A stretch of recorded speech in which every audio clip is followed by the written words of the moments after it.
Bonjour donc à toutes et à tous et bienvenue dans cet auguste et masculin amphithéâtre comme il vient d'être relevé. Merci d'être venus en tout cas si nombreux à cette table ronde scientifique. Alors je n'apprendrai certainement pas grand-chose à la docte assemblée que vous constituez en vous disant que la principale différence, disons, d'ordre physiologique entre la femme et l'homme, c'est un petit bout de truc en plus ou en moins, enfin ça dépend évidemment de l'endroit où on regarde.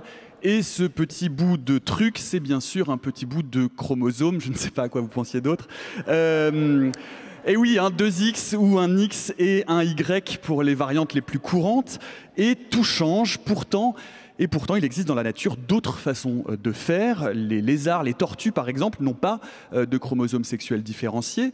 C'est une première chose. Par ailleurs, et si tout était aussi simple, il suffirait de lire les gènes qui s'expriment sur X en l'absence d'allèle sur Y pour coder la petite ou la grosse voix, la pilosité, la différence de taille, la pomme d'Adam, sans oublier évidemment les parties génitales. Bref, tout ce que l'on inclut dans le dimorphisme sexuel, c'est-à-dire les traits physiomorphologiques qui distinguent dans une même espèce la femelle du mâle. Mais c'est évidemment bien plus compliqué que cela. La génétique ne fait pas tout. L'épigénétique y est également pour quelque chose. La sélection naturelle, les mécanismes évolutifs et même les habitudes culturelles, si l'on en croit Françoise Héritier, pour qui ce dimorphisme est le résultat d'une pression de sélection imposée dès Néandertal par le mâle qui aurait interdit les nourritures les plus riches aux femelles pour les garder pour eux, de façon à avoir le maximum d'énergie pour aller chasser. C'est donc ce vaste problème, vaste en effet, que nous allons tenter d'examiner tout au long de cette heure avec les prestigieux invités qui sont devant vous et que je remercie infiniment d'avoir accepté de participer à ce forum. Bonjour et merci Edith Heard. Bonjour. Bonjour, Merci vous êtes généticienne, pour professeure au Collège de France, titulaire de la chaire épigénétique et mémoire cellulaire et lauréate du Grand Prix de l'INSERM 2017 pour vos travaux en épigénétique. Bonjour et merci Yves Coppens. Bonjour. Je rappelle que vous êtes le parrain de la méthode scientifique, nous n'en sommes pas peu fiers. Vous êtes évidemment paléoanthropologue de renom, professeur émérite au Collège de France. Vous venez de publier vos mémoires Origine de l'homme, origine d'un homme aux éditions Odile Jacob. Et bonjour et merci Pierre-Henri Gouillon. Bonjour. Biologiste et évolutionniste, professeur au Muséum d'histoire naturelle, à AgroParisTech, à l'École normale supérieure et à Sciences Po et chercheur à l'Institut de systématique, évolution et biodiversité. Peut-être est-il bon, pour commencer, bien de faire un petit rappel d'ordre génétique. Edith Heard, il n'y a pas que X et Y dans la vie pour déterminer le sexe et le dimorphisme sexuel. Oui, on peut commencer en parlant des chromosomes sexuels ou les gènes impliqués dans la détermination du sexe. Donc il y a effectivement dans la nature des espèces où on ne trouve même pas de chromosomes sexuels. Il s'agit d'un locus. Et parfois, le déclenchement de la différence sexuelle peut être environnemental. Ça peut être la température, comme vous avez évoqué certains reptiles. Et puis, il y a des espèces où on n'a même pas de sexe. Il y a certains lézards, par exemple, où on se reproduit de manière parthénogénétique. Donc, c'est que les femelles qui se reproduisent. On n'a même pas besoin d'hommes, voilà, ou de mâles en tout cas. Mais dans tout ça, effectivement, c'est important de garder en tête qu'au cours de l'évolution, et là je pense que mes collègues vont pouvoir élaborer beaucoup plus que moi, la récombinaison ou la combinaison des génomes et la variété génétique qui peut provenir de la reproduction sexuelle est très importante. Cette variation qui peut être produite quand un mâle et une femelle se combinent pour produire des nouveaux êtres est important pour s'adapter à des environnements qui peuvent changer, etc. Donc pour revenir à l'homme et la femme, effectivement, la grande différence, on va dire, de départ au niveau génétique, c'est la présence du chromosome Y et en particulier le gène SRY qui est sur le chromosome Y. Et C'est la présence de ce gène qui déclenche surtout la différenciation entre les sexes au cours du développement. Et donc, on peut dire, même si ce n'est pas tout à fait vrai, qu'on est tous des femmes par défaut. Sans un Y, on va développer plutôt comme des femmes. Mais il faut ce petit chromosome Y qui n'a pas grand-chose à part quelques gènes importantes pour la reproduction masculine, enfin, pour le développement de la lignée germinale mâle. Et donc, effectivement, il y a une importance pour cette différenciation sexuelle d'avoir un chromosome Y. Mais il y a des mammifères qui ont perdu leur chromosome Y. Et peut-être que ça risque de nous arriver, d'ailleurs on y reviendra tout à l'heure, ce chromosome Y, on le verra, qui est une sorte d'anomalie en termes d'évolution, on y reviendra. Comme le dit Edith Heard, Pierre-Henri Gouillon, c'est vrai que si on regarde en termes d'évolution, finalement, on va souvent parler au cours de cette heure de la dépense énergétique que constituent les traits, un certain trait sexuel secondaire et dans la reproduction.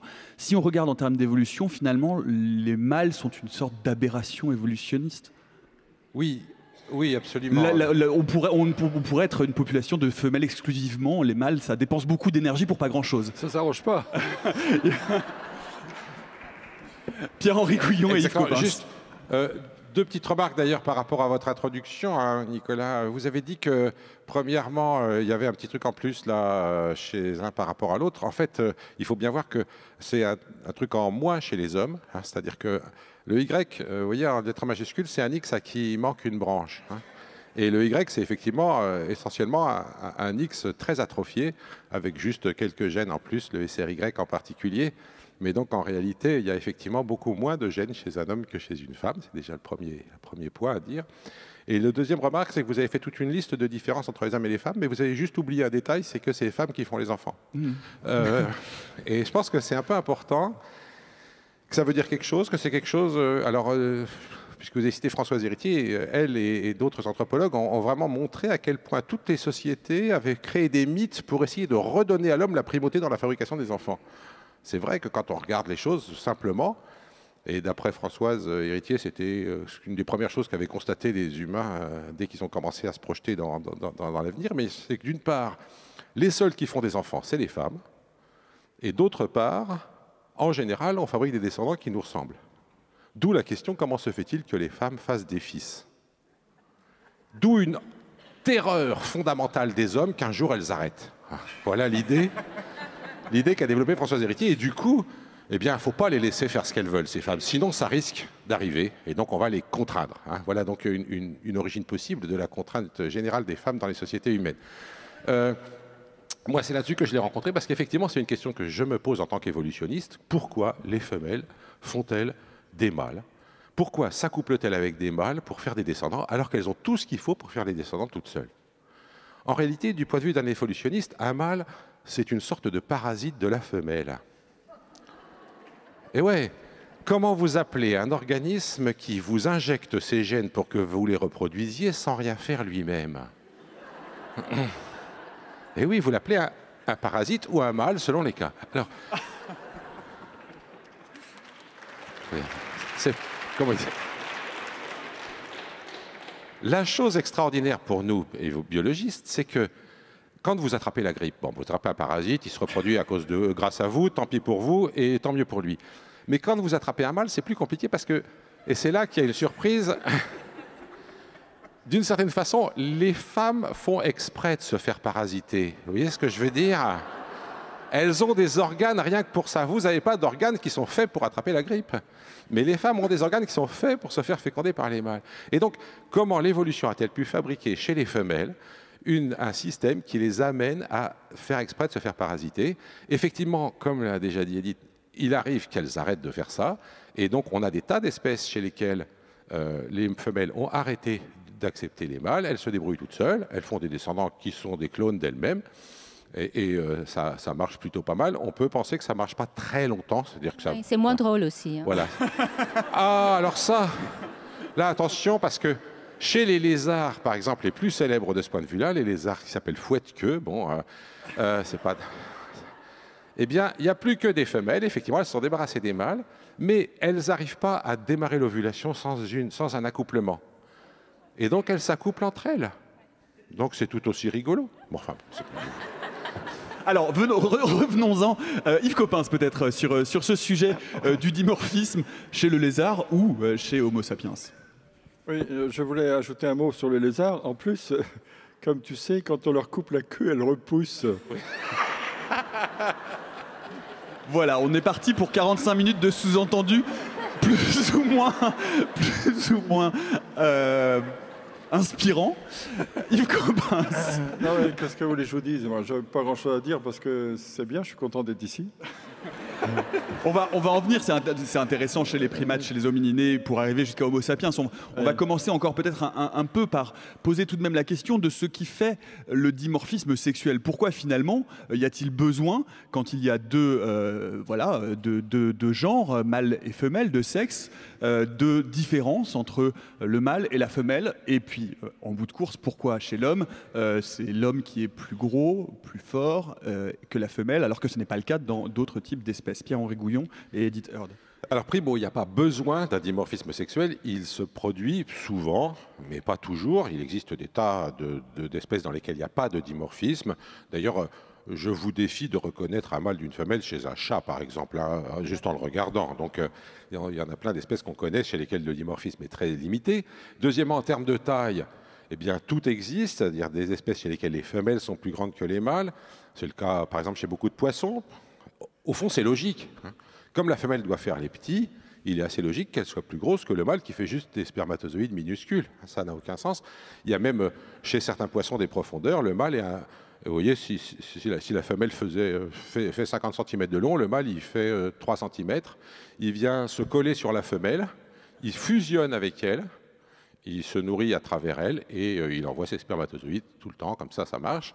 Donc vous voyez qu'il existe des dimorphismes tout à fait dans l'autre sens. Et d'ailleurs, je voudrais vous dire que le plus gros mammifère de la planète est une femelle, puisque chez les baleines bleues, les femelles sont plus grandes que les mâles et que les baleines bleues étant les plus gros mammifères, eh bien, le plus gros mammifère de la planète, ou la plus grosse mammifère de la planète, est une femelle. Voilà. Alors, pourquoi il y a des dimorphismes? Il y a plein de raisons, mais il y en a un qui est très courant et qui a été montré par Darwin, c'est le fait qu'il y a une compétition entre les mâles pour obtenir les faveurs des femelles avec deux grandes méthodes. L'une, c'est de se battre, et dans ces cas-là, ça va faire des mâles plus gros, parce que la sélection est forte sur les mâles pour être plus forts pour obtenir les femelles. Et l'autre solution, ça c'est quand c'est les mâles qui se battent pour obtenir les femelles. Quand c'est les femelles qui choisissent, malheureusement ce n'est pas le cas chez nous, le résultat c'est que du coup les mâles sont plus beaux que les femelles. Ça c'est discutable. C'est-à-dire que chez beaucoup d'oiseaux, par exemple, les canards, etc., les femelles ont des plumages relativement ternes qui leur permettent de se cacher vis-à-vis des prédateurs.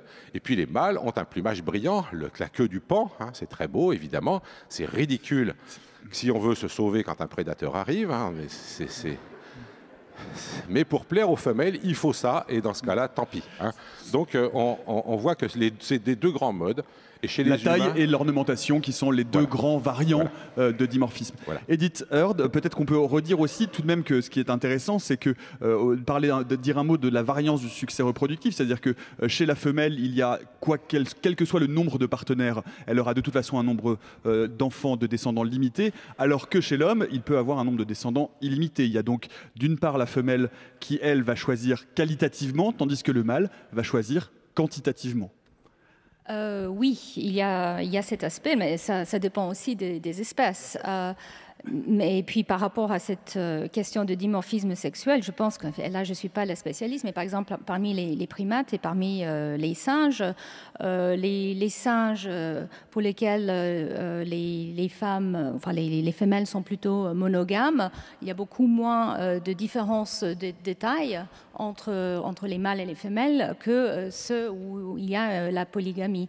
Mais au niveau de cet avantage de la reproduction sexuelle, je pense que le point le plus important, c'est quand même cette capacité de vraiment générer des nouvelles combinaisons et des nouvelles variations génétiques dans la progéniture. Et si on revient sur le cas des mammifères comme nous, placentaires, où il y a donc chez les femmes 2 chromosomes X et chez mâles un X et un Y, la présence de 2 chromosomes X chez les femelles peut aussi donner beaucoup plus de variété ou variation dans l'expression des gènes sur le X. On a 2 copies par rapport à une copie. Et ça peut avoir un impact, on le sait maintenant, sur certains aspects du système immunitaire. Par exemple, les femmes sont plus fortes en défense aux infections, mais ont une tendance beaucoup plus importante à des maladies auto-immunes.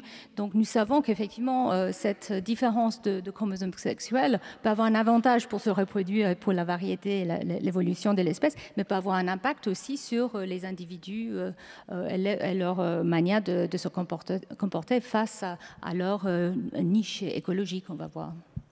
Yves Coppens. Oui, ce que j'entends, c'est un cauchemar. Non, pas à chaque fois, pas à chaque fois. Je voudrais vous raconter quelque chose de simple. Il y a des préhumains avant des humains, ça c'est simple. Hein.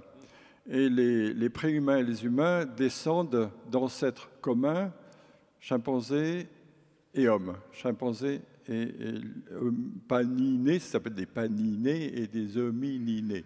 Donc on part de 10 millions d'années, j'interrogerai tout à l'heure. 10 millions d'années en Afrique tropicale, il y a un coup de sec. Mais un coup de sec qui va découvrir un peu la forêt, mais la découvrir un peu seulement. Et ce qui est très intéressant, c'est qu'entre 10 millions d'années et 3 millions d'années, il y a 2 phases, facile à comprendre, hein, facile à suivre. 2 phases, une longue qui va de 10 millions à 4 millions et une courte qui va de 4 millions à 3 millions d'années. Eh bien, dans la longue de 10 millions d'années à 4 millions d'années, les préhumains que l'on découvre sont peu nombreux, mais on a quand même suffisamment d'éléments pour savoir que le dimorphisme sexuel, voilà là où je me raccroche à mes collègues, le dimorphisme sexuel n'est pas très important. Et il n'est pas très important, c'est un peu le type gibbon, probablement parce que ces animaux, ces êtres, pas animaux, ces êtres sont déjà des préhumains, sont monogames, et puis aussi parce qu'ils sont encore, même si la forêt est claire, abrités par la forêt. Donc il y a l'abri de la forêt qui fait qu'ils sont moins vulnérables que ceux qui vont suivre. Or, ce qui est fantastique, c'est qu'à partir de 4 millions d'années, jusqu'à 3 et au-delà, mais au-delà c'est une autre histoire, le dimorphisme sexuel devient extrêmement important. C'est là que se situe Lucie. Lucie est non seulement une femelle, mais une petite femelle. On a aujourd'hui suffisamment d'éléments pour savoir ce que sont les mâles. Et les mâles sont gros, sont importants, sont puissants. Et on fait évidemment de l'actualisme, c'est-à-dire qu'on projette ce que l'on sait aujourd'hui sur ce que l'on ne sait pas dans le passé. Et c'est pour ça qu'on projette l'histoire, le modèle des gibbons sur la première partie et le modèle des babouins sur la deuxième partie. Et les babouins, qu'est-ce que c'est? Ce sont des bêtes qui vivent en paysage découvert. Comme ils vivent en paysage découvert, les femelles et les petits sont protégés par des mâles plus gros avec des grosses canines, des fortes canines. Un petit peu pour la sélection entre mâles dont a parlé Pierre-Henri, mais aussi parce qu'ils protègent, ce sont des protecteurs. Ils protègent le troupeau des femelles et des petits. Et ce sont des bêtes qui vivent en grande société. Donc c'est très intéressant de voir succession d'un dimorphisme faible, un dimorphisme fort, avec un milieu encore un peu couvert et un milieu beaucoup plus découvert. Et quand c'est beaucoup plus découvert, on est beaucoup plus vulnérable. Quand on est beaucoup plus vulnérable, il vaut mieux se protéger de la dent du prédateur. Merci. Un mot justement, peut-être Yves Coppens, on va parler justement des homininés, du rapport et des différences entre les différents homininés, les primates et nous. Il y a effectivement, comme vous venez de le dire, une grande différence. Il y a certains primates où il n'y a quasiment aucun dimorphisme, comme les strepsirrhiniens, je parle sous votre contrôle, les muriens, les loris qui sont quasiment idotiques, et d'autres primates, comme chez le gorille, où les gorilles mâles peuvent faire jusqu'à 2 fois la taille de la femelle. Finalement, où se situerait Homo sapiens dans cet éventail-là? Est-ce que finalement le dimorphisme d'Homo sapiens, du nôtre, est un dimorphisme assez limité si on s'en tient à notre ossature, à notre squelette? À part le bassin, on a du mal à distinguer un squelette d'homme d'un squelette de femme. Vous, peut-être. Moi, ça va. Oui, mais vous avez raison. Les strepsirrhiniens, il est savant, hein. Les strepsirrhiniens, ce sont les adapiformes. Vous ne m'aurez pas, hein.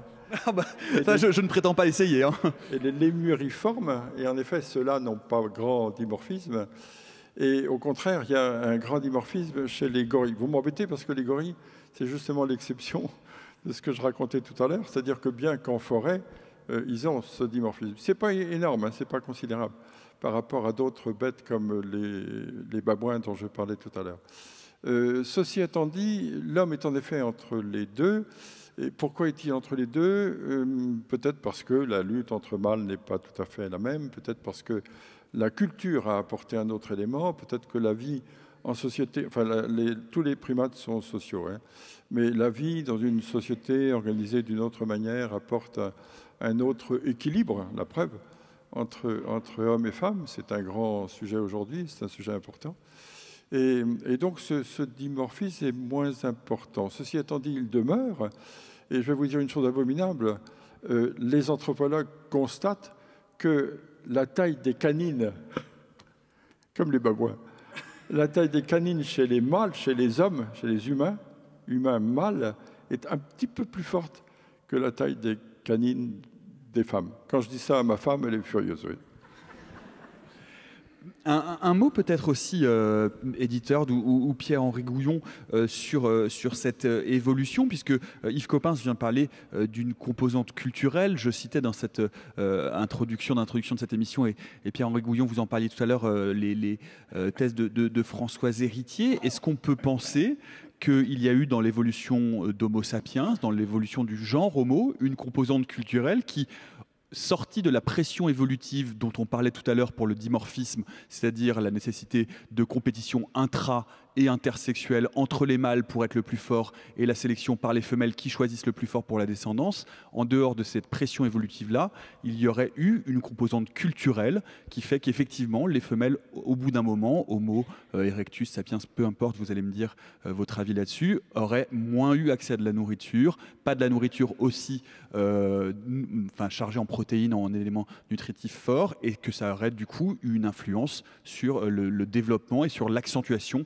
de ce dimorphisme. Éditeur, qu'en pensez-vous? Et Alors, moi, je pense que les échelles de temps sont vraiment pas compatibles. On a, pour l'évolution, on va dire, du génome et de la séquence de l'ADN qui va faire qu'il y a des développements différents, l'échelle de temps n'est absolument pas valable. Enfin, je pense que vous pouvez mieux répondre sur ça. Par contre, je suis absolument convaincue que l'évolution culturelle peut aller beaucoup plus vite et peut avoir une influence sur la manière que les dimorphismes sexuels, soi-disant, de comportement et autres, peuvent changer.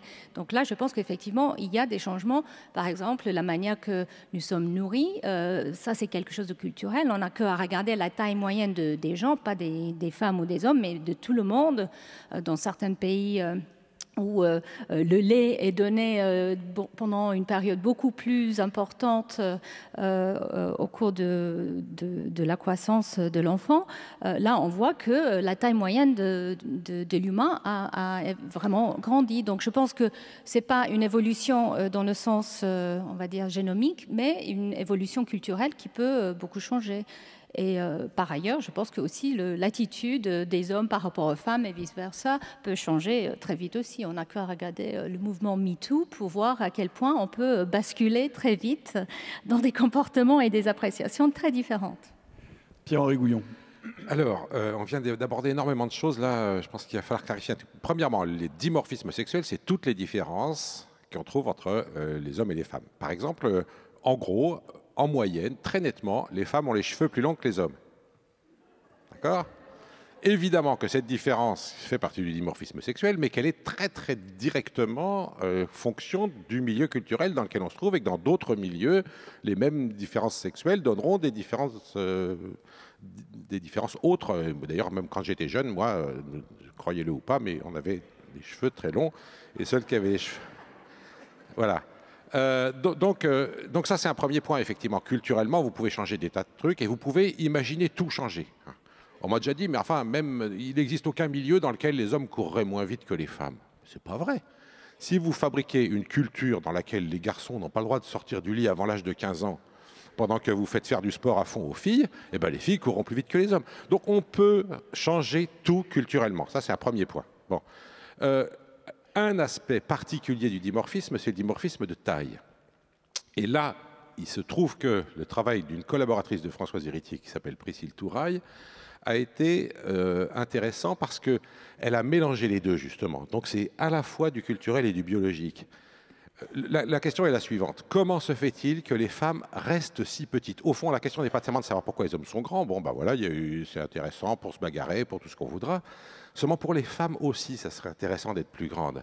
Pourquoi? Parce que les humains ont une grosse tête, ça c'est une particularité de notre espèce, alors pour le coup, et que du coup, la naissance est un moment difficile.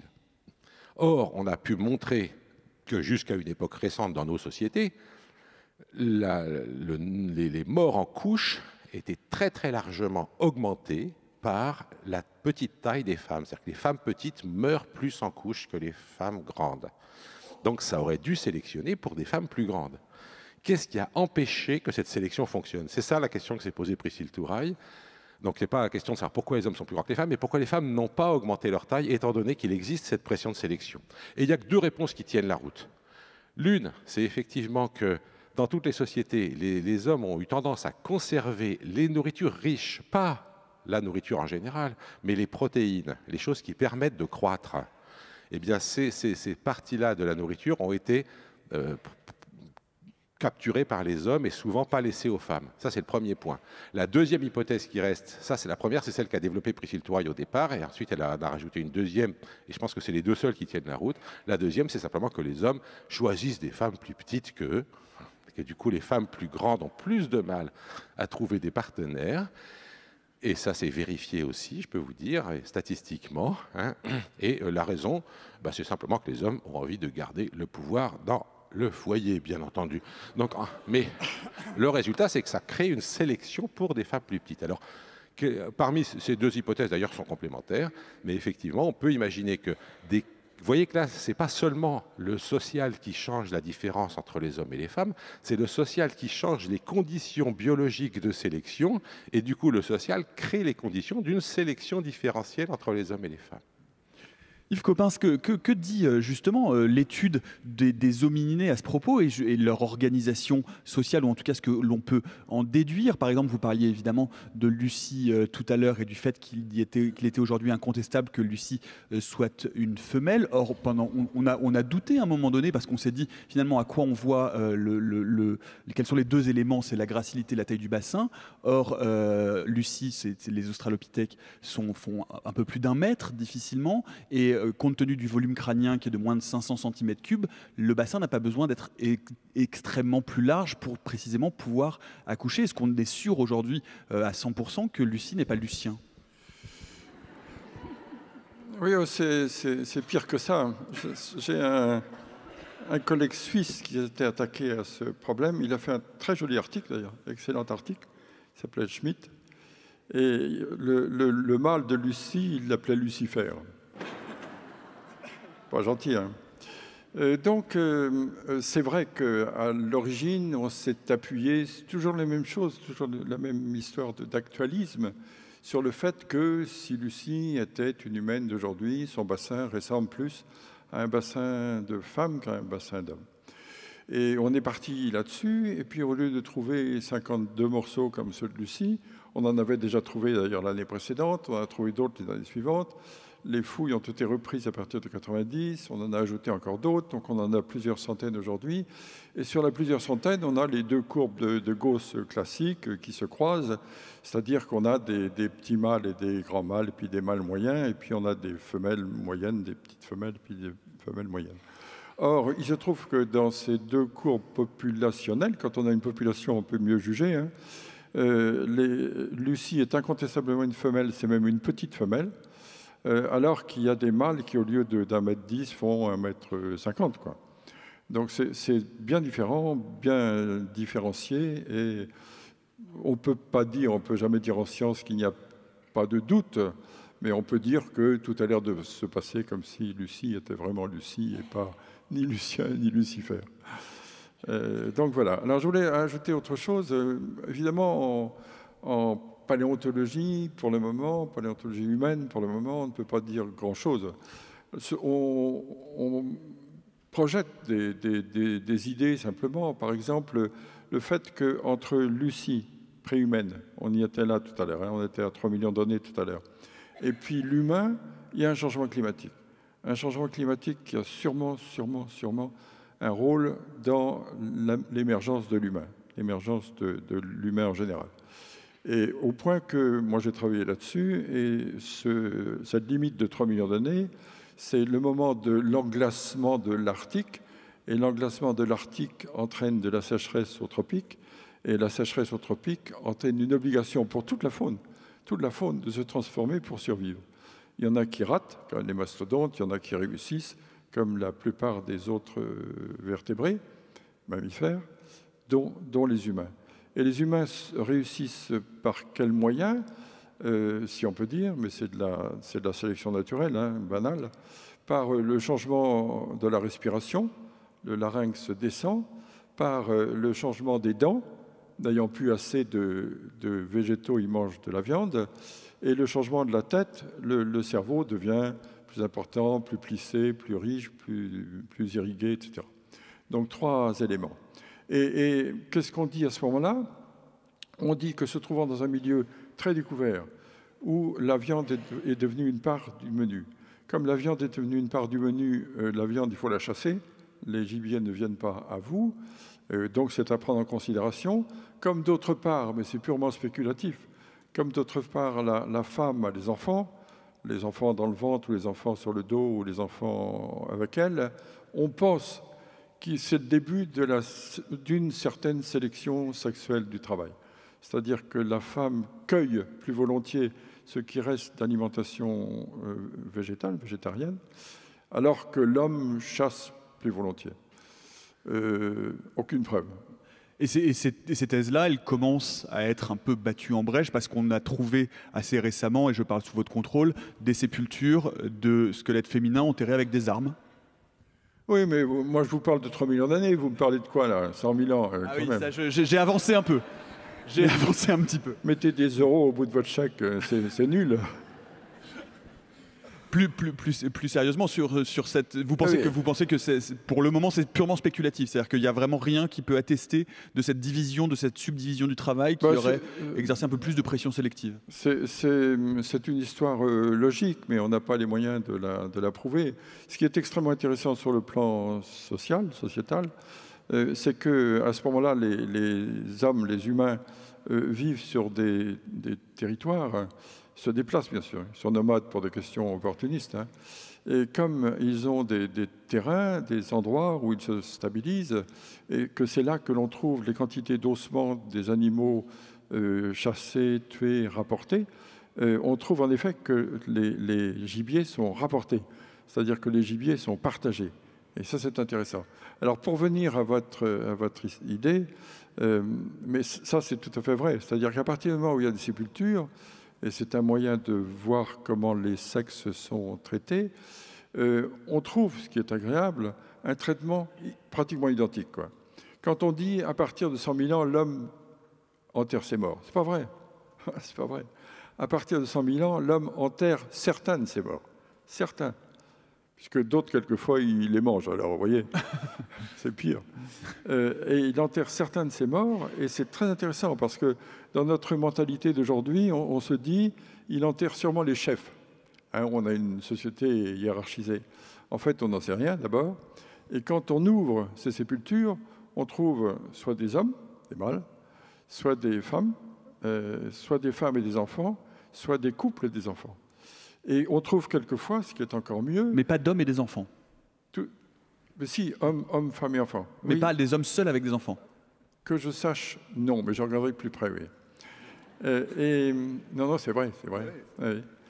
Et par contre, on trouve aussi, ce qui est très intéressant sur le plan de la compassion, on trouve beaucoup de tombes, je dis bien, hein, 100 000 ans, ou un peu moins, ou un petit peu plus, ça va jusqu'à 140 000.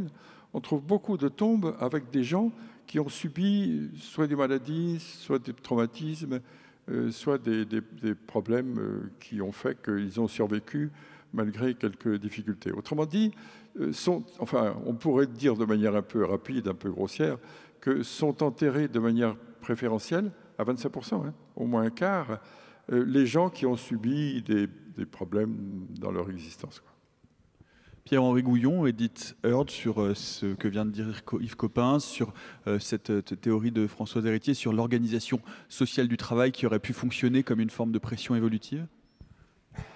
Pierre-Henri Gouillon, Edith Heard. Moi, je pense qu'effectivement, il nous reste pas mal de choses à découvrir, mais ce qui est intéressant, c'est que je pense qu'effectivement, il y a beaucoup de gens qui croient que notre société, parce qu'elle protège les gens contre les maladies, etc., a supprimé la sélection. En réalité, les sociétés ne suppriment pas la sélection, elles en changent les règles.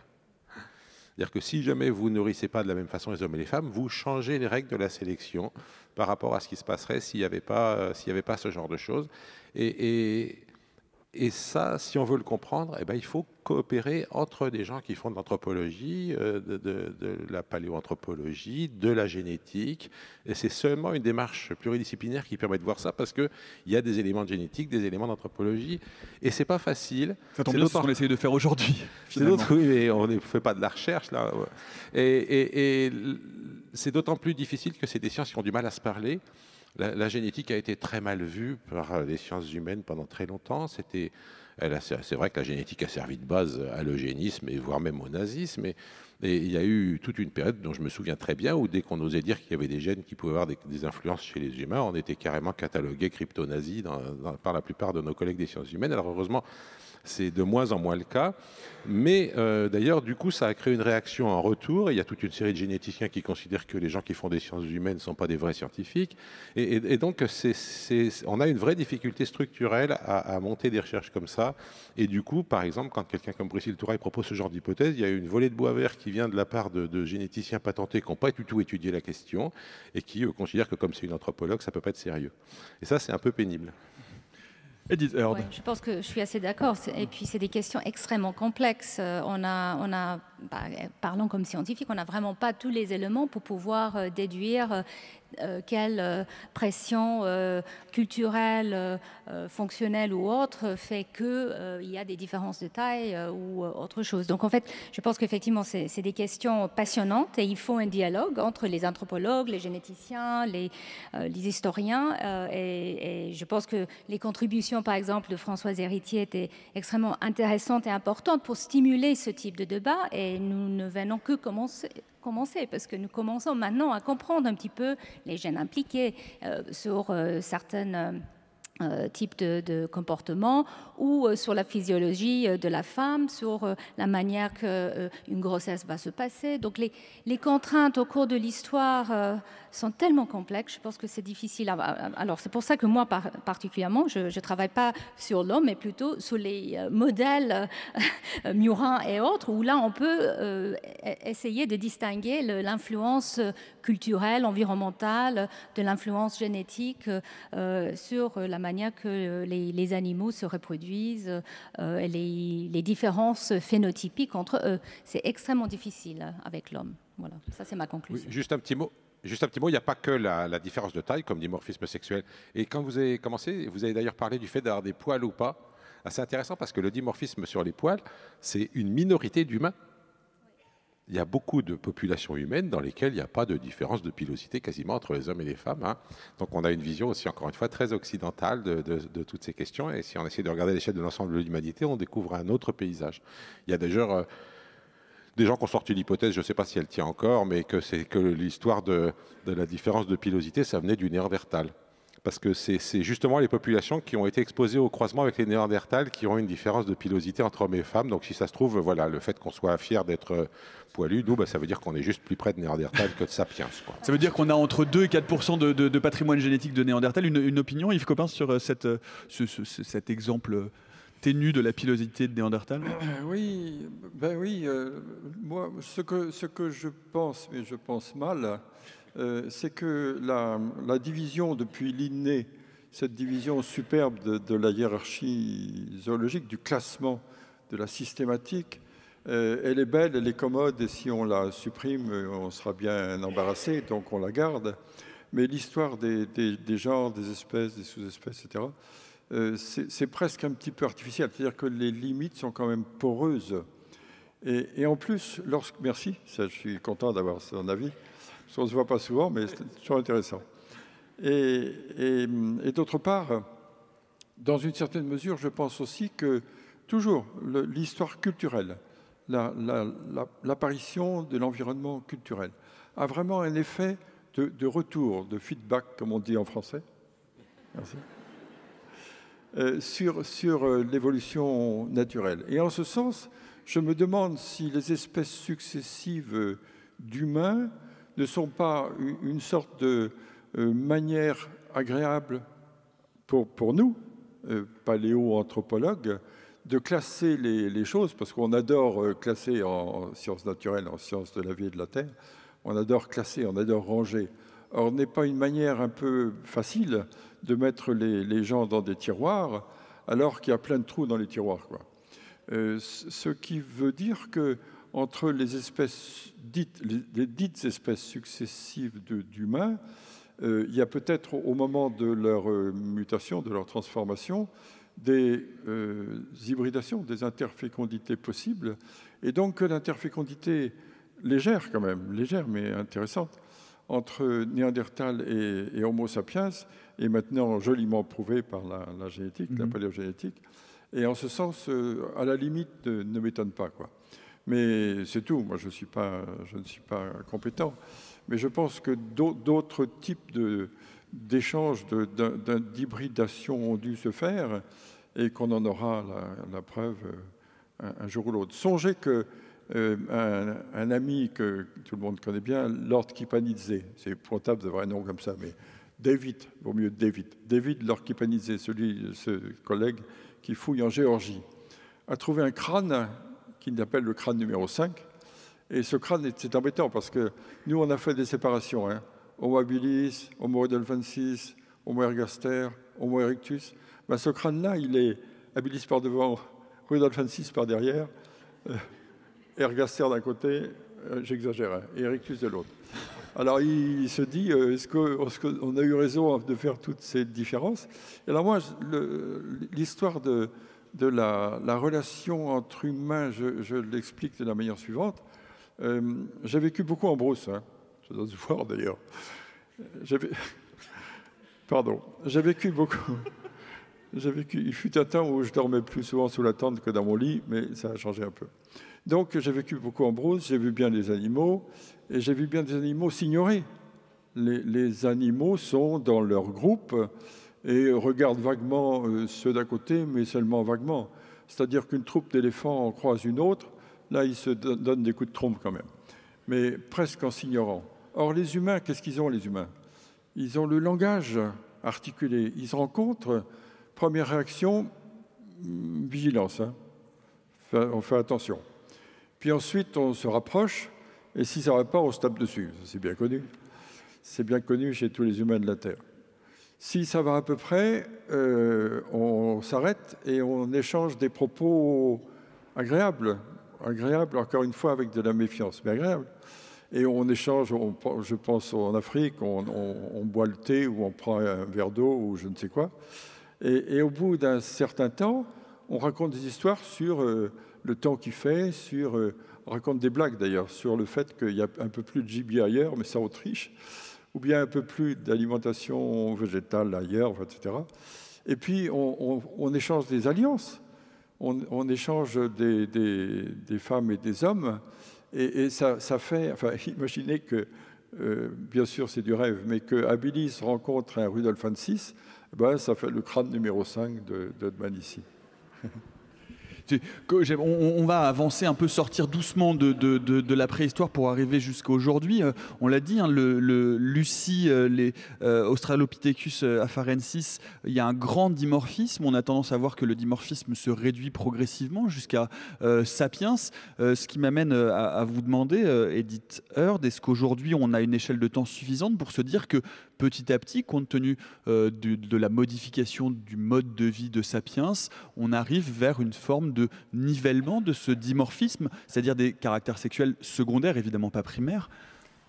Ou c'est trop tôt pour le dire, c'est difficile? Oui, je pense que, enfin, il y a quand même un dimorphisme sexuel. Hein, on n'a même pas évoqué le mot hormone, mais clairement, il y a des différences entre ceux de sexe masculin et ceux de sexe féminin. Donc, il y a un dimorphisme sexuel.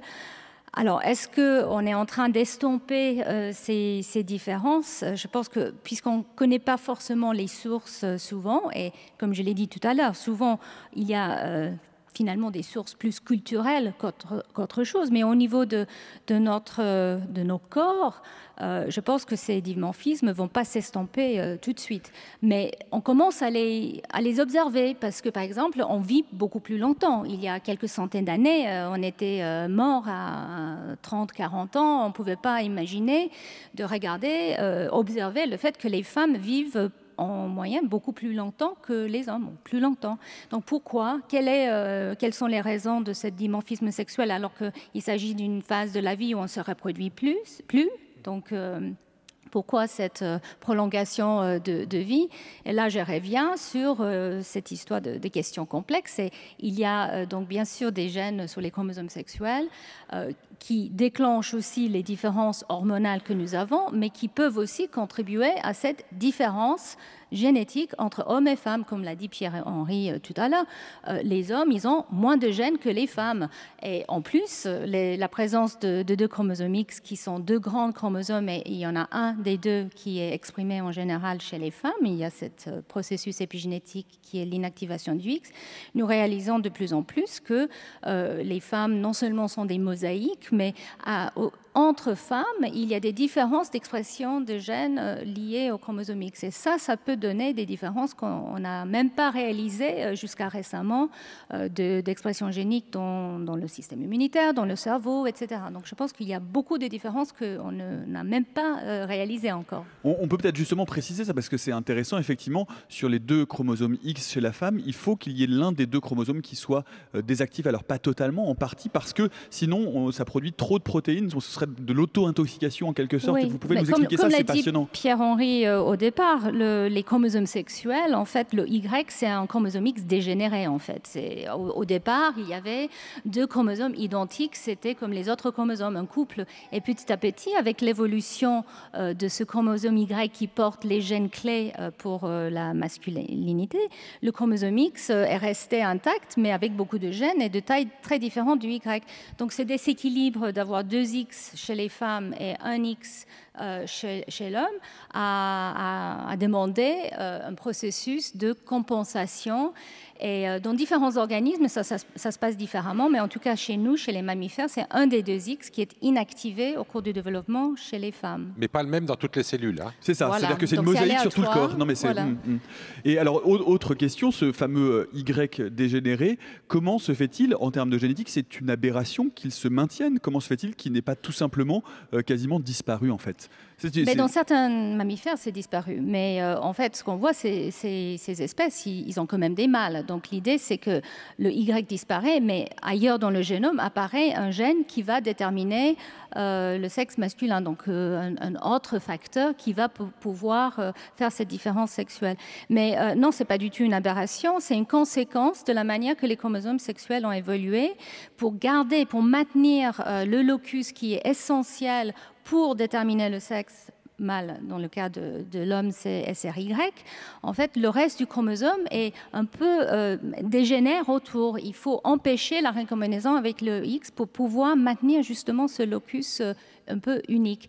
Mais la conséquence, c'est qu'effectivement, ça peut disparaître. Et donc, il y a Jenny Graves, qui est une grande généticienne en Australie, a prévu que le Y chez l'homme pourrait disparaître dans 1 ou 2 millions d'années. Alors, il y a des gens qui ne sont pas d'accord. Bien sûr, c'est souvent les hommes qui ne sont pas d'accord. Pierre-Henri Gouillon n'a pas l'air très d'accord, hein, pour le coup.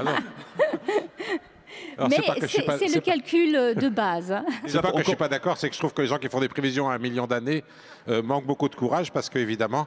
on sera certainement plus là, oui. Pierre-Henri Gouillon, sur ces questions de modification du dimorphisme et de la génétique aujourd'hui. Je pense que le problème, c'est que, bon là, on va pas avoir le temps d'aller dans le détail, hein, mais on comprend très très mal la génétique. On a encore un peu de temps. Hein, oui, mais le problème, c'est que quand on dit qu'un gène détermine quelque chose, il faut bien comprendre que ce qu'on veut dire, c'est que les variations de ce gène déterminent les variations qu'on regarde. C'est-à-dire que c'est pas un gène qui détermine un truc comme ça qui bouge pas, mais donc si, par exemple, quand on dit que le gène est déterminé par les chromosomes sexuels, ce qu'on veut dire, c'est que le sexe est déterminé par les chromosomes sexuels. On veut dire que, eh bien, selon quel chromosome sexuel vous avez un sexe ou un autre. Quand on dit que le sexe est déterminé par la température, ça veut dire qu'effectivement, chez certains reptiles, par exemple, eh bien, la température d'incubation des œufs va faire qu'on fait un mâle ou une femelle. Mais évidemment qu'il y a des gènes derrière. Il y a des gènes qui produisent des protéines qu'on dit thermosensibles et qui vont réagir différemment en fonction de la température. Donc, évidemment que chez ces reptiles, les gènes jouent un rôle dans la détermination du sexe, sauf que le rôle qu'ils jouent, c'est de fabriquer une protéine qui, selon la température, fera un mâle ou une femelle. Donc, vous voyez, le dimorphisme sexuel, c'est pareil, quand on va parler de génétique, il va y avoir des gènes qui vont jouer et qui vont produire des hormones, par exemple, et il va y avoir une réaction au fait de produire ces hormones qui va être une réaction en termes de développement de telle ou telle partie du corps, du fait de perdre ses cheveux, etc. La testostérone, ça fait tomber les cheveux, bon voilà. Et donc, mais ces réactions à l'action d'une hormone, elles sont elles-mêmes dépendantes de gènes. Donc vous pouvez très bien, tout en gardant les mêmes différences hormonales, avoir des différences sur le dimorphisme sexuel qui se mettent à s'exprimer. Donc, je pense que c'est très difficile de prédire, de dire, voilà, on observe actuellement un certain dimorphisme sexuel. On est dans une société qui a certaines caractéristiques, avec des environnements, avec un environnement qui est ce qu'il est, donc pour nous, occidentaux, avec une culture, avec une nourriture, avec une médecine, etc., qui sont ce qu'ils sont. Il est évident qu'on peut imaginer changer le dimorphisme sexuel à plein de points de vue. Le dimorphisme sexuel, moi je dis que c'est toutes les différences entre hommes et femmes, hein, y compris les différences de salaire. Bon. Et oui, hein. Donc ça veut dire quoi? Ça veut dire que, étant donné que toute l'expression des gènes est toujours dépendante de l'environnement, eh bien de deux choses, ou bien je suis content de la situation, et je dis, bah, c'est très bien comme ça, ne changeons rien. Voilà. Ou bien je trouve qu'il y a certains dimorphismes, comme les différences de salaire, qu'il faudrait changer, et je peux toujours essayer de changer l'environnement de façon à changer la façon dont ce dimorphisme va s'exprimer dans l'environnement tel qu'il est. Les gens qui disent c'est comme ça parce que c'est naturel sont des gens qui n'ont rien compris. Parce qu'il n'y a rien de naturel là-dedans. De toute façon, l'expression des gènes se fait dans un environnement, et cet environnement chez les humains, il est de toute façon social. Donc les gens qui disent c'est naturel, c'est juste des gens qui ne veulent pas que ça change et qui trouvent un argument idiot pour dire que ça ne doit pas changer. Mais moi, le point sur lequel je voudrais insister maintenant, c'est dire, voilà, toute différence génétique va donner des résultats très variables. Ça va de la longueur des cheveux au salaire, en passant par la vitesse de la course à pied ou le poids. Mais tout ça, ça peut être changé en fonction de l'environnement. À nous de décider ce qui nous convient ou pas et de changer notre environnement social en fonction de ce qu'on veut changer sur ce dimorphisme. Et ça, je pense que c'est très important. Voilà.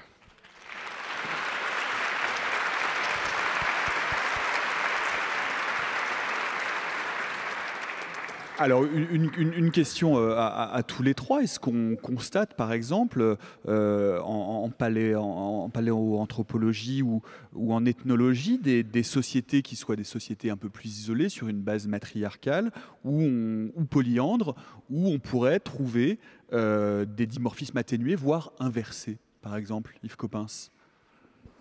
Je ne suis pas ethnologue, je n'en sais rien, mais tout existe, quoi. Les gens qui ont étudié toutes les sociétés, enfin un certain nombre de sociétés à travers le monde, ont trouvé tous les cas de figure. Et je suis très heureux d'avoir entendu Pierre-Henri Gouillon parler l'environnement sociétal, et c'est ce que j'appelais de manière un peu grossière l'environnement culturel, mais évidemment que ça a un rôle. L'environnement tout court, l'environnement naturel, a un rôle essentiel dans toute l'histoire de l'évolution, et l'environnement culturel s'y ajoute à partir de 3 millions d'années ou quelque chose de ce genre. Donc c'est extrêmement intéressant. Et en effet, dans l'histoire de l'ethnologie mondiale, on doit trouver tous les cas de figure, sauf que il y a quand même des cas qui sont majoritaires par rapport à d'autres. Mais encore une fois, hein, je ne suis pas incompétent, alors c'est difficile de répondre, mais vous avez parlé de polyandrie, en effet, ça existe. La polygamie semble être plus fréquente, mais je ne suis pas compétent, encore une fois, que la polyandrie. Qu'est-ce que ça veut dire? Je n'en sais rien. Et le patriarcat que le matriarcat, qu'est-ce que ça veut dire? J'en sais rien.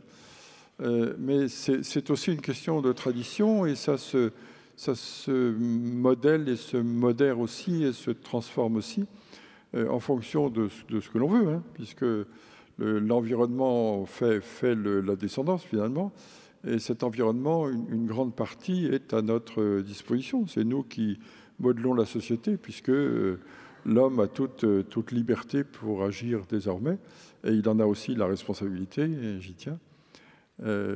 Donc, je suis un peu empêtré dans mes réponses parce que je ne suis pas compétent.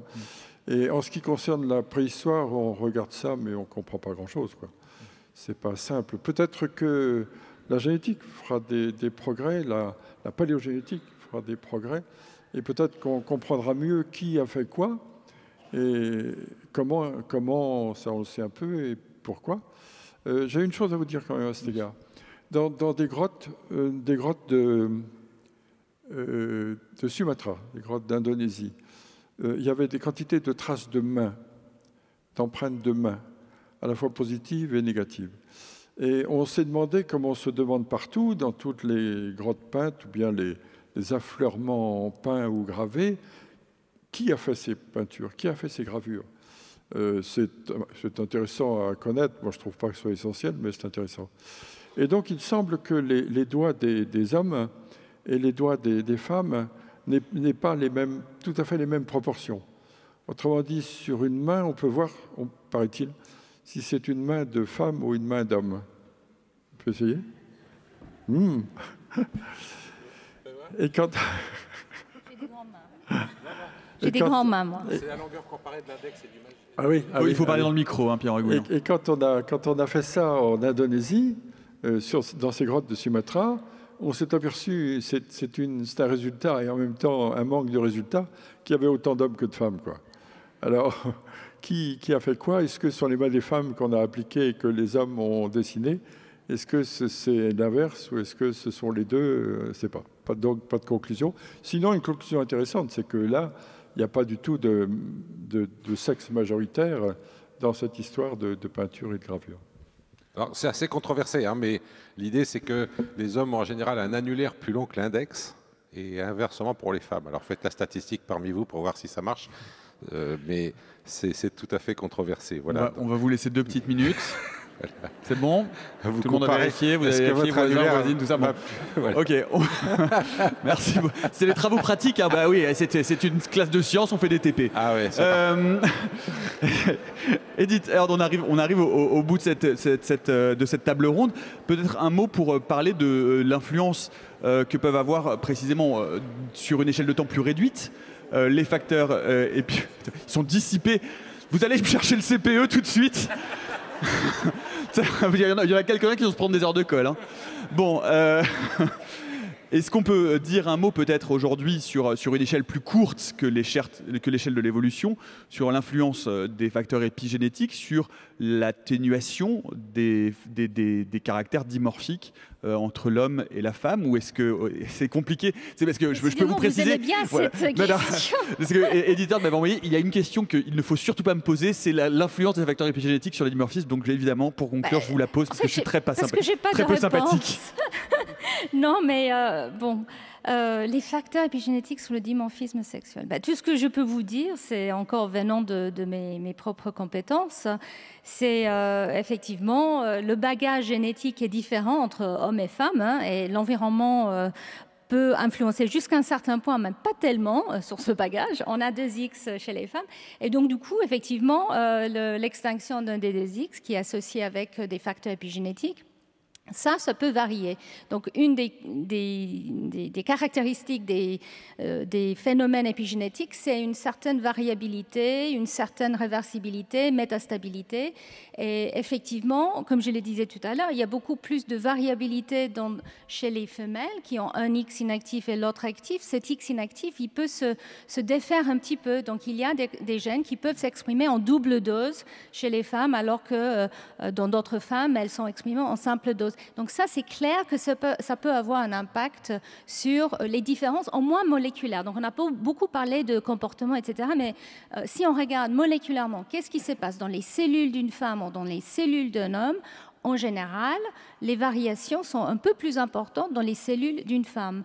Donc ça peut être un avantage ou un désavantage, mais en tout cas, c'est un constat.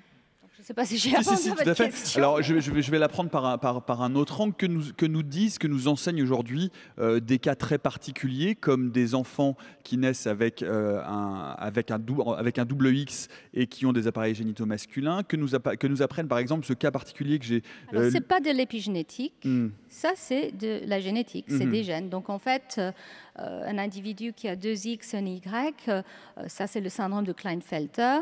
Il y a quand même des symptômes qui sont liés à l'effet d'avoir 2X avec peut-être des gènes effectivement qui ont double dose peuvent influencer la manière que ces individus développent.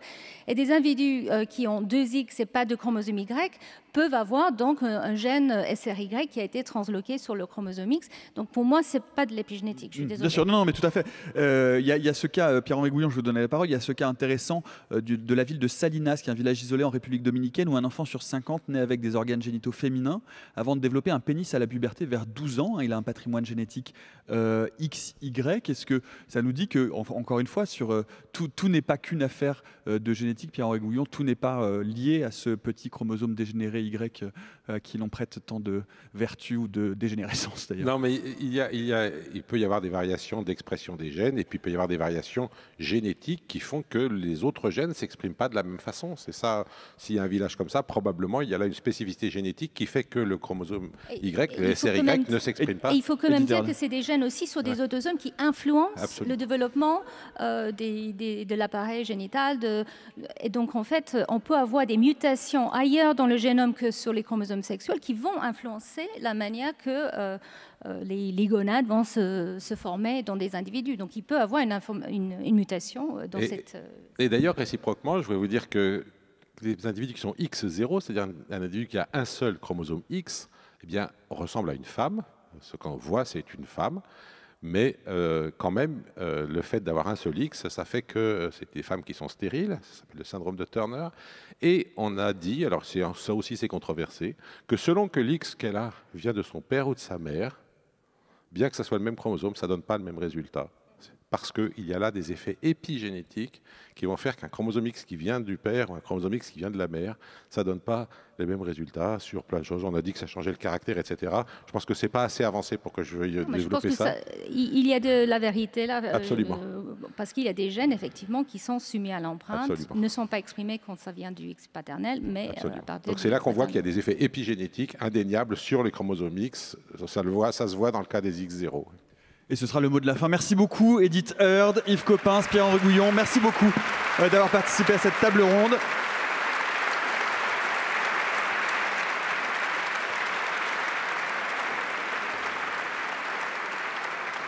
Et comme le veut la tradition, nous allons prendre quelques questions dans le public. Il y a un monsieur ici et quelqu'un là-bas aussi. Monsieur, bonjour. Oui, bonjour messieurs. Oui, messieurs, dames. Messieurs, dames, oui. Je remarque que mal, hein. la notion des hormones n'a pas... Recommencez parce qu'on ne vous a pas entendu. Ouais. Donc bonjour messieurs, dames à nouveau. Oui, les notions d'hormones n'ont pas été beaucoup abordées dans cette réunion. Pourtant, il me semblait que entre les hormones mâles et les hormones femelles jouent un grand rôle dans les caractères.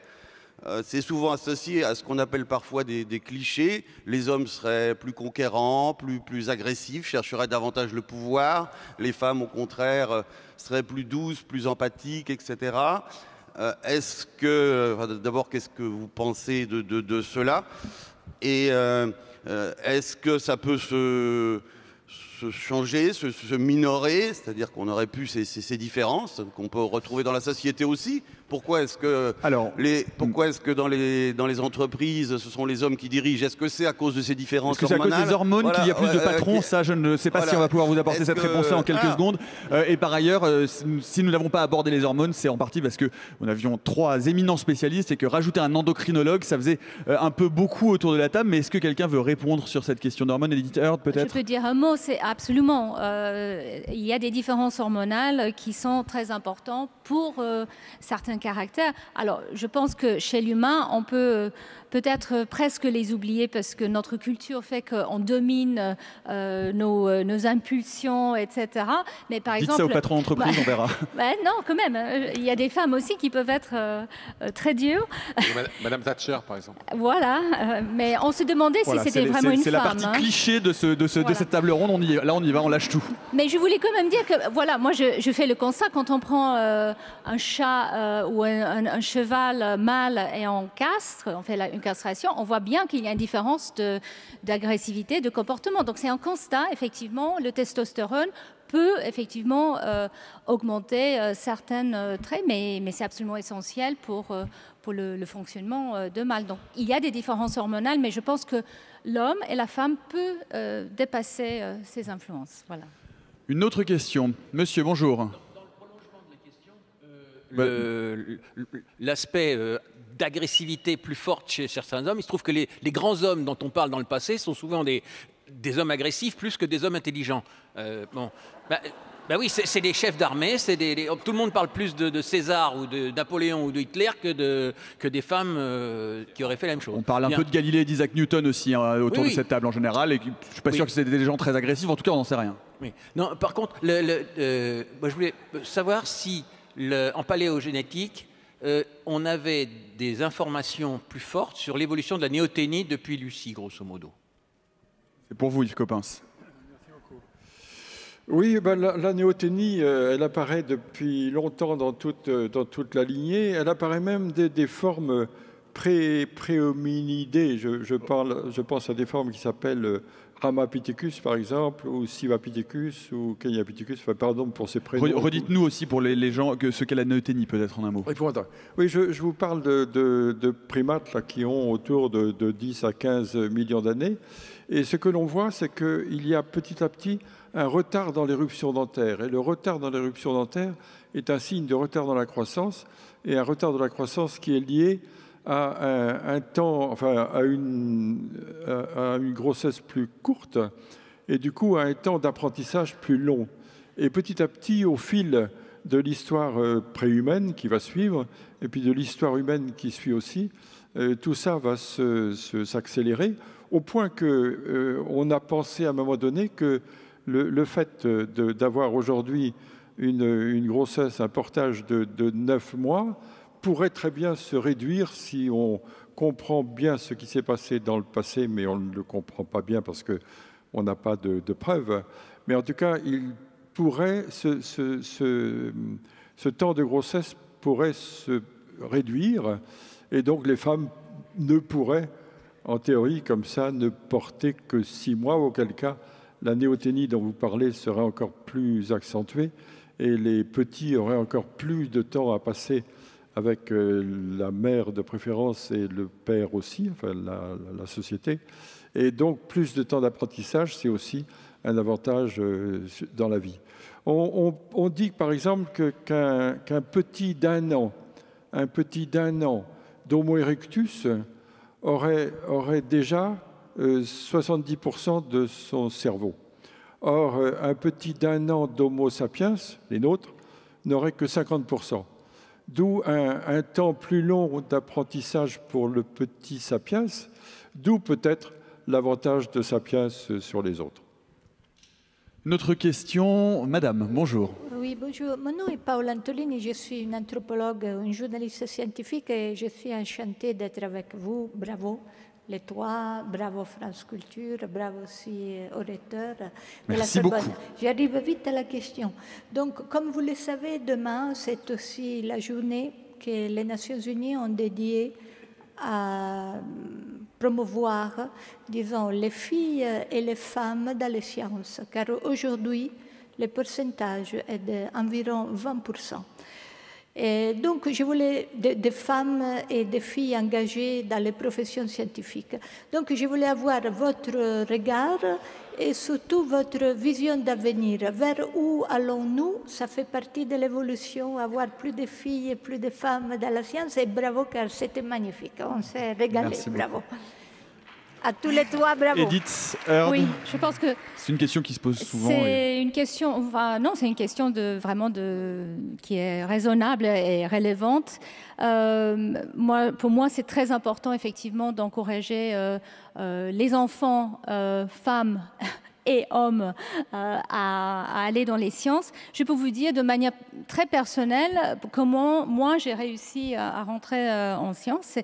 Et j'étais dans une école de filles. Je ne dis pas qu'il faut les écoles séparées, mais en tout cas, c'est un constat, en tout cas pour ma génération et les générations des femmes avant, qu'être dans un environnement scolaire où il était totalement naturel d'aller explorer les sciences, aussi naturel que l'art ou l'histoire, mais j'ai choisi les sciences. Et je pense que ça, c'était quelque chose qui était important il y a une ou deux générations. Maintenant, je pense que les choses ont vraiment changé. Je vois ça avec mes propres enfants qui peuvent faire les choix qu'ils veulent sans avoir on va dire les regards ou les manières biaisées d'influencer la manière qu'une petite fille ou un petit garçon va apprendre à l'école, les choix qu'il va faire. Donc je pense que c'est très important de simplement permettre tout à tout le monde et que les femmes jouent un peu ce rôle de modèle pour essayer d'ouvrir. Et moi, je rêve du moment où on ne se posera même pas la question. Et d'ailleurs, c'est le cas même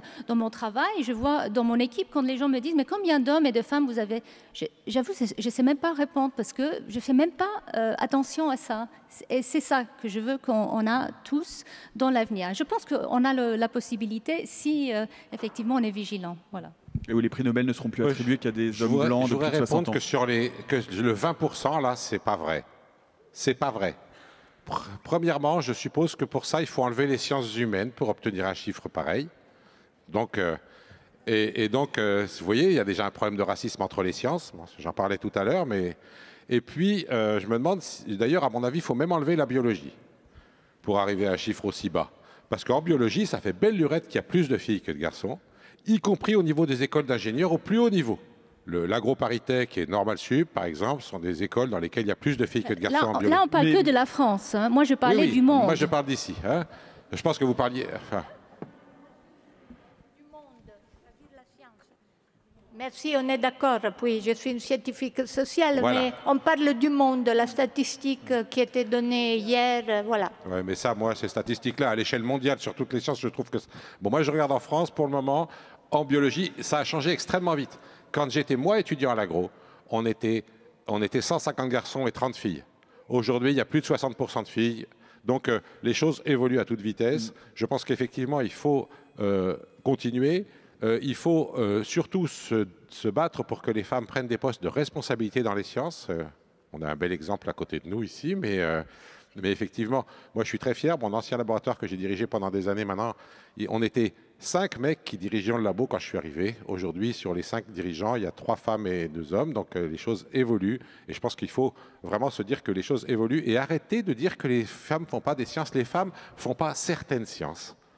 C'est-à-dire la physique théorique et l'informatique. Voilà. Donc dans ces domaines-là, il y a des efforts à faire. Pour le reste, ça marche. Faut pas... Une autre question. Oui, bonjour. Oui, bonjour. Moi, je viens en conclusion parce que j'ai assisté aux précédentes tables rondes qui étaient formidables, sauf des parenthèses toujours de gens qui se sont trompés de lieu. Je voudrais vous remercier, vous, les scientifiques, parce que vous venez de mettre le doigt sur ce qui fait notre propos, nous les militantes féministes depuis 50 ans, c'est-à-dire la différence entre nature et culture. Merci. Encore une question, on a le temps pour une question quelque part par là-bas. C'est la dernière. Bonjour. Bonjour mademoiselle. Comment on explique qu'en Europe, où l'homme domine plus ou moins sur la femme, l'essor de sociétés matriarcales dans le monde? Alors, il va falloir repréciser votre question. Comment on explique qu'en Europe... Comment on explique qu'en Europe, où l'homme domine plus ou moins sur la femme, l'essor de sociétés matriarcales dans le monde? Moi, mes amis anthropologues me disent qu'il n'y a pas de société matriarcale. Donc, enfin, plutôt, ils se battent entre eux pour savoir si ça existe ou pas. Donc, tout ce que je sais, c'est que moi, j'en ai jamais vu. Et donc, je ne peux pas vous dire comment ça marche. Et il y a certains anthropologues qui disent tout simplement que ça n'existe pas, que ceux qu'on a décrits comme matriarcales, c'est parce qu'on avait mal regardé. Donc, je ne connais pas bien la situation, mais je pourrais vous dire que, en fait, vous comprenez, vous avez une définition précise de ce que ça veut dire matriarcal, c'est vachement compliqué. Donc... moi, j'ai plutôt en tête les Amazones, donc c'est tout. C'est difficile à étudier. Bon, ce sera la dernière question. Merci beaucoup, merci à tous d'être venus aussi nombreux. Merci pour votre présence. Restez ici, c'est dans quelques minutes le dialogue de clôture de cette journée, de ce forum L'année vue par les savoirs, par Olivia Gesbert avec le réalisateur Olivier Assayas. Merci encore de votre présence.